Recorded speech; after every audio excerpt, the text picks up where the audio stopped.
సాయి బంధువులందరికీ సాయి గురించి తెలియాలని షిరిడి సాయి అనుగ్రహ రహస్యం అనే ఈ నిత్యపారాయణ గ్రంథాన్ని ఆ బాబా కృపతో పఠిస్తున్నాను. బాబా గ్రంథాలు చదవలేని వారు, చదవడానికి వీల్లేని వారి కోసం కలియుగ దైవమైన ఆ బాబా గురించి తెలుసుకోవాలని ఇంతటి జ్ఞానాన్ని ప్రసాదించిన గ్రంథకర్తను స్మరించుకుంటూ వినయపూర్వకంగా నమస్కరించి పరమ పావనమైన ఈ గ్రంథ పారాయణాన్ని కృతజ్ఞతాభావంతో బాబాకు, గ్రంథకర్తకు అర్పణగా ప్రారంభిస్తున్నాను. ఇక అధ్యాయంలోకి వెళ్దాం. ఓం షిరిడి సాయి పరమ గురుభ్యో నమః. అధ్యాయం 35. సాయిని రుణగ్రస్తుని చేయడమే అసలైన సాధన. అనేక శాస్త్రాలను అధ్యయనం చేస్తే బ్రహ్మజ్ఞానం కలుగుతుందని, మోక్షం లభిస్తుందని కొంతమంది సాధకులు, గురువులు భావించి శాస్త్రాలలో, శాస్త్ర ఉపన్యాసాలలో మునిగిపోతున్నారు. మరికొంతమంది ధ్యానం చేయడం వలన బ్రహ్మజ్ఞానం, మోక్షం లభిస్తాయని భావించి విభిన్న మార్గాలలో ధ్యానం చేస్తున్నారు. ఇవన్నీ వీరి మనోభ్రమలు మాత్రమే. కేవలం శాస్త్రాలు అధ్యయనం చేసినంత మాత్రాన, ఎందరో వ్యాఖ్యానాలు విన్నంత మాత్రాన, అనేక రకాలుగా ధ్యానం చేసినంత మాత్రాన బ్రహ్మజ్ఞానం కలగదు, మోక్షం లభించదు. అందుకే శాస్త్రాలు చదివేవారు చదువుతూనే ఉన్నారు, ధ్యానాదులు చేసేవారు చేస్తూనే ఉన్నారు. కానీ వీరికి బ్రహ్మజ్ఞానం అంటే ఏమిటో అనుభూతి కలగడం లేదు. ఇది కేవలం గురు అనుగ్రహం ప్రాప్తించినప్పుడే సులభంగా, అవలీలగా కలుగుతుందని మీరు అవగతం చేసుకున్నారు.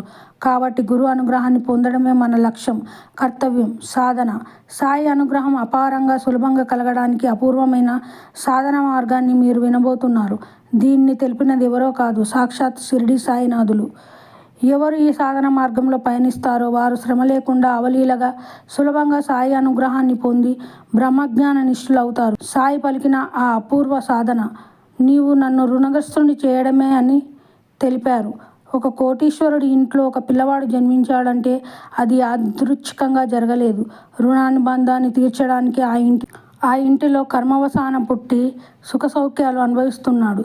ఈ జన్మలో ఒక వ్యక్తికి ఒక ప్రాణ స్నేహితుడు లభించాడన్నా, ఒక బద్ధశత్రువు ఏర్పడినాడన్నా, ఒక గురువుకు ప్రియ శిష్యుడు అయ్యాడన్నా, ఒక దైవానికి అంకిత భక్తుడు అయ్యాడన్నా, ఒక గొప్ప పదవి లభించిందన్నా, ఒక గొప్ప యోగి అయ్యాడన్నా, వీటన్నిటికీ మూల కారణం రుణానుబంధమే. కాబట్టి ఈ జన్మలో నీకు కలిగిన విభిన్న సంబంధ బాంధవ్యాలు, తల్లిదండ్రులు, మిత్రులు, శత్రులు, పదవులు, సిరి సంపదలు, భక్తి, జ్ఞానం, ధ్యానించే శక్తి, గురువు, ఇవన్నీ రుణానుబంధం వలన ఏర్పడినవే కానీ కేవలం యాదృచ్ఛికంగా నీకు లభించినవి కాదు. శ్యామ పట్ల సాయికి చాలా ప్రేమ, కరుణ కలగడానికి, శ్యామ 40 సంవత్సరాలు సాయిని సేవించడానికి మూల కారణం రుణానుబంధమే. కొంతమంది సాయి శ్యామను ప్రత్యేకంగా ప్రేమిస్తున్నందుకు అసూయ పడినప్పుడు శ్యామకు నాకు 72 జన్మల సంబంధం అనే రుణానుబంధం ఉందని స్వయంగా తెలిపి వారి అజ్ఞానాన్ని, అసూయను పారద్రోలాడు. మహల్సాపతి తాత్య సాయి సన్నిధిలో ఉండి సాయి పక్కన 30 సంవత్సరాలు ద్వారకామాయిలో నిద్రించే భాగ్యం కలిగిందంటే దానికి మూల హేతువు రుణానుబంధమే. ఈనాడు మనం అందరం సాయి భక్తులం, సాయి సేవకులం అయినామంటే కారణం మనం పుణ్యం కాదు, దానికి మూల కారణం రుణానుబంధమే. అందుకే సాయి స్వయంగా రుణానుబంధం గురించి, మన పూర్వజన్మల అనుబంధం కొద్దీ మనం పరస్పరం కలుసుకునే భాగ్యం కలిగింది. మనం హృదయపూర్వక ప్రేమతో పరస్పరం కౌగిలించుకుందాం, తద్వారా లభించే ఆనందాన్ని, సంతృప్తిని అనుభవిద్దామని తెలిపారు. నీవు ఈ జన్మలో యాదృచ్ఛికంగా, అనుకోకుండా సాయి భక్తుడవు కాలేదు. జన్మ జన్మలుగా నీ గురువు సాయే. ఈ విషయాన్ని హృదయంలో నిరంతరం గుర్తుంచుకొని సాయిని ఆరాధించు.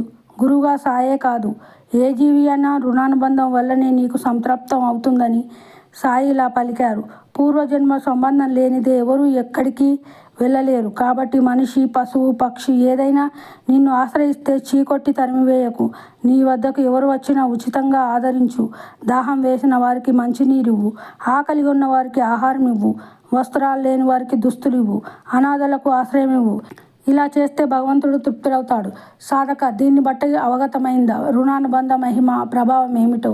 శాస్త్రాలు మహాత్ములు ధర్మంగా జీవించమని, పాపం చేయవద్దని, దేనిని అధర్మంగా సంపాదించవద్దని, అనుభవించవద్దని చెప్పడానికి కారణం రుణానుబంధం అనే దోషం ఏర్పడుతుందనే. ఈ రుణానుబంధం ఏర్పడకూడదనే మన శాస్త్రాలు అపరిగ్రహంను పాటించమన్నారు.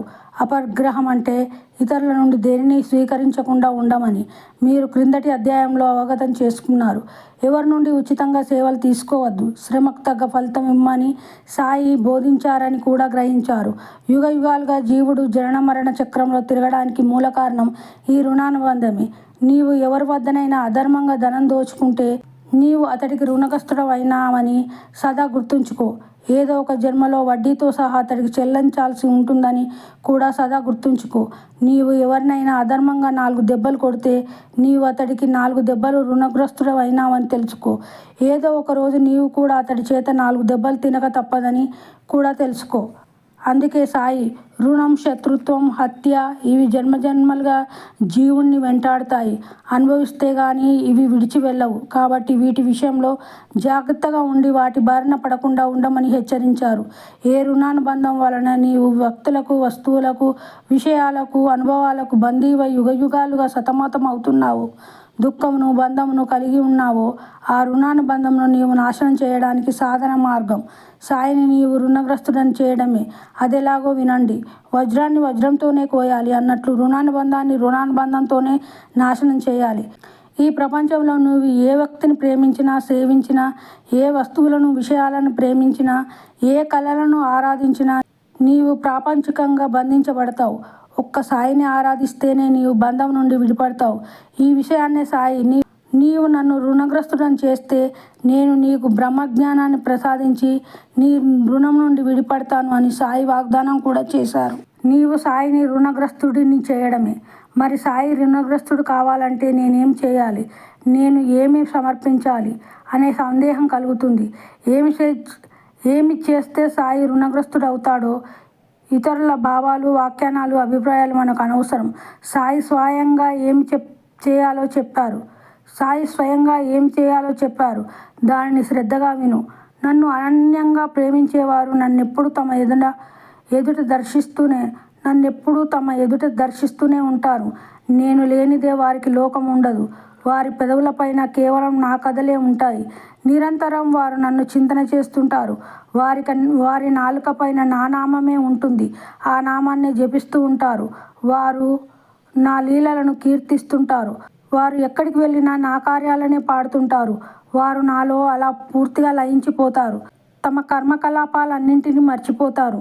నా సేవలయందే ఆదరంతో తత్పరులై ఉంటారు. అలాంటి వారుండే చోటే నేనుంటాను. నన్ను పూర్తిగా శరణాగతి చేయాలి. నన్నే నిరంతరం స్మరించాలి. అప్పుడు నేను అతనికి రుణగ్రస్తుడనవుతాను. అతడిని ఉద్ధరించి నేను రుణవిముక్తుడనవుతాను. నాకు ముందుగా సమర్పించి ఆ తర్వాత అన్నపానీయాలను గ్రహించే వారికి నేను బద్ధుడనవుతాను.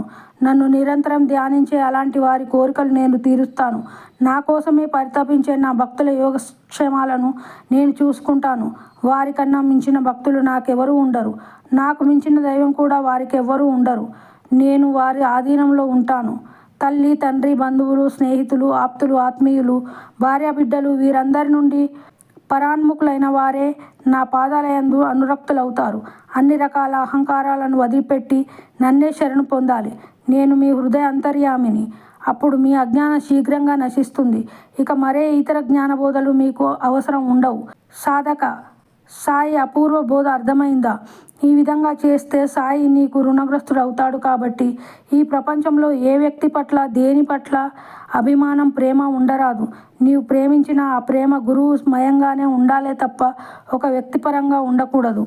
నీవు సాయిని అనన్యంగా ప్రేమించాలి. నీ మనసు, బుద్ధి నిరంతరం సాయినే చింతించాలి. నీ దేహం, ఇంద్రియాలు సాయి సేవలోనే సదా నిమగ్నం కావాలి. నీ సిరి సంపదలు సాయికి సమర్పించాలి. నీ కర్మలన్నింటినీ సాయికి సమర్పించాలి.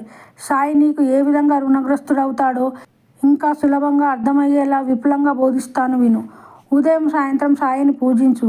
సాయి ముందు దీపం వెలిగించు. అగరబత్తి, సాంబ్రాణి కడ్డీ వెలిగించు. నైవేద్యం పెట్టు. చివరిగా హారతి ఇవ్వు. భక్తితో నమస్కారం చేయి. ఈ విధంగా చేస్తే సాయి నీకు రుణపడతాడు. 4 పూటల హారతులు పాడు. ఈ విధంగా చేస్తే సాయి నీకు రుణగ్రస్తుడవుతాడు. ప్రతి గురువారం లేదా నీకు వీలైనన్ని రోజులు సాయికి అభిషేకం చేయి. ఈ విధంగా చేస్తే సాయి రుణగ్రస్తుడవుతాడు. నీకు అవసరమయ్యే ధనాన్ని ఉంచుకొని మిగిలిన ధనాన్ని సాయికి ప్రేమతో సమర్పించు. ఇలా చేస్తే నీకు సాయి రుణగ్రస్తుడవుతాడు.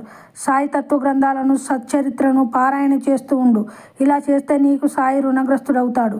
షిరిడి సాయి తత్వజ్ఞాన యజ్ఞం జరిగే సమయంలో ప్రసాదాన్ని అన్ని రోజులు లేక నీకు వీలైనన్ని రోజులు నీ శక్తి కొలది పంచు. ఈ విధంగా చేస్తే నీకు సాయి రుణగ్రస్తుడవుతాడు. షిరిడి సాయి తత్వజ్ఞాన యజ్ఞంలో paper yard, tabla, harmonium, banners ఖర్చులు ఉంటాయి. ఆ సేవ చేస్తేనే సాయి నీకు రుణగ్రస్తుడవుతాడు. సాయి గ్రంథాల ముద్రణకు కావలసిన ధనాన్ని సమర్పించు. ఈ విధంగా చేస్తే సాయి నీకు రుణగ్రస్తుడవుతాడు. సాయి నాచే రచించిన అపూర్వ గ్రంథాలను ఇతర సాయి భక్తులకు ఉచితంగా ఇవ్వు. ఈ విధంగా చేస్తే సాయి నీకు రుణగ్రస్తుడవుతాడు. షిరిడీ సాయి జ్ఞానయజ్ఞాలను చేయించు. ఈ విధంగా చేస్తే సాయి నీకు రుణగ్రస్తుడవుతాడు. ప్రతి క్షణం సాయి చేసిన లీలలు, ఆ లీలల వెనుక ఉన్న సాయి తత్వం, సందేశం విచారించు, చింతించు. ఈ విధంగా చేస్తే సాయి నీకు రుణగ్రస్తుడవుతాడు. ప్రియురాలిని ప్రియుడు తలచినట్లు నీవు సాయిని చింతిస్తూ ధ్యానిస్తూ ఉంటే నీకు సాయి రుణగ్రస్తుడవుతాడు. సాయికి నీవు ఎంత సేవ చేస్తావో అంత నీకు రుణగ్రస్తుడవుతాడు. కాబట్టి కన్నులతో సాయి రూపాన్ని సదా చూడు, చెవులతో సాయి బోధలు విను, ముక్కుతో సాయి సన్నిధిలో ఉండే సువాసనలను ఆఘ్రానించు, నాలుకతో సాయి గానం చేయి, స్పర్శతో సాయి పాదాలను తాకు, చేతులతో సాయికి నమస్కరించు, మనసుతో సాయిని ధ్యానించు, బుద్ధితో సాయి తత్వాన్ని విచారించు, చిత్తంతో సాయి లీలలను చింతించు, అహంకారాన్ని సాయి పాదాల ముందు సమర్పించు. ఈ విధంగా నీవు సదా ఆచరిస్తే సాయి నీకు రుణగ్రస్తుడు కాకుండా ఎలా ఉండగలడు? సాయి నీకు పరమశాంతిని ఇవ్వకుండా ఎలా ఉండగలడు? సాయి నీకు దివ్య అనుభవాలు నొసగకుండా ఎలా ఉండగలడు? సాయి నీకు బ్రహ్మజ్ఞానం ఇవ్వకుండా ఎలా ఉండగలడు? ఉండలేడు. ఇది సత్యం, సత్యం, సత్యం. సాధక, ప్రతి క్షణం సాయిని ఏదో విధంగా రుణగ్రస్తులను చేయడానికి కంకణం కట్టుకో. ఇదే నీ జీవిత సాధన అవ్వాలి. అప్పుడే నీవు సాయి చేత అవలీలగా అనుగ్రహించబడతావు, ఉద్ధరించబడతావు, బ్రహ్మజ్ఞాని అవుతావు. సాయిని రుణగ్రస్తులను చేయడానికి ఎన్నో సాధనలు మీరు అవగతం చేసుకున్నారు. కానీ సులభంగా అవలీలగా సాయిని రుణగ్రస్తుడిని చేసే అపూర్వ సాధనను వచ్చే అధ్యాయంలో శ్రవణం చేయండి. పరమగురు షిరిడీ సాయి సమర్పణమస్తు.